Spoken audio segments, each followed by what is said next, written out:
На тема дали е потребно да се воведе општинска полиција, полиција под ингеренции на градоначалникот на општината, разговаравме со господин Зоран Ѓуровски, експерт за безбедност во сообраќајот од Републичкиот совет за безбедност во сообраќајот. Мислам дека е потребна на таква активност да се реализира, да се формира локална општинска полиција, затоа што во рамките на децентрализацијата на власта што се прави и Министерството направи одредена децентрализација, меѓутоа не е таа докрај регулирана, со ова фактички би се растретили некои надлежности на полицијата на централно ниво.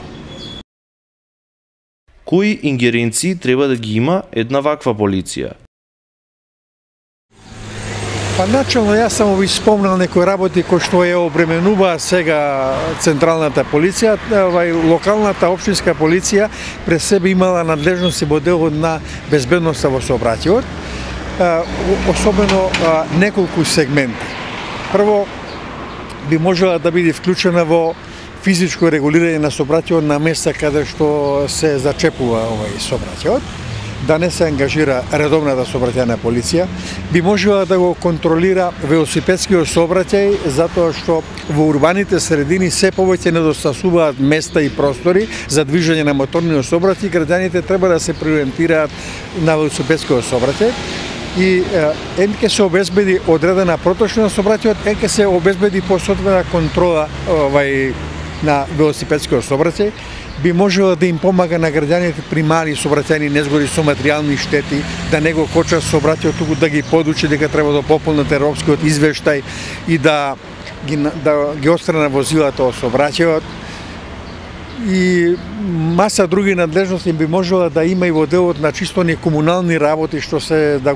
да презема надлежности за спроведување на законот за јавна чистота, која што сега покрај комуналната инспекција го спроведува и полицијата, која што и онака има доста големи и оптоварена со активности. Дали со општинската полиција ќе се подобри безбедноста во општината? Ја мислам да, таа ќе биде посветени на десет на активности кои што ќе биде строго насочени и дефинирани во закон, се разбира, и со посветувањето на потесен круг на активности ќе се зголеми и безбедноста и на граѓаните, ќе се зголеми безбедноста во областа во кој што они воопшто ќе постапуваат, а тоа кој што кажав е пред се во делот на сообраќајот и неговото нормално и безбедно одвивање. Какви се искуствата со државите во светот кои имаат еден ваков тип на полиција? Има, значи не мора да е федерална држава кој што е на Америка, да знаете дека тamo постои федерална полиција, па локална полиција, така натаму, и во други држави постои ваква полиција. Јас имам едно искуство, лично сум видел во Париз и баш се зачудив кога видов еден голем број на униформирани полициски службеници, ама униформите не им бе исти како редовната полиција, и се идентифицирав да прашам и кажа дека е тоа локална полиција која што се занимава со одредени прашања во безбедноста на сообраќајот, значи го регулира, како што кажа, сообраќајот, паркирањето на возилата и така натаму, исклучиво постапува по локални проблеми, оставајќи ги тежиштото на активностите на она оперативна контрола што има полицијата да се брка таа позначајна работа.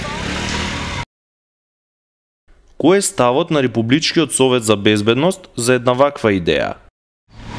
Видете, Републичкиот совет како тело на собранието на Република Македонија, кое што во основа се занимава со унапредувањето на безбедноста во сообраќајот и сообраќајната превентива, поддржува секаква активност која што води кон подобрување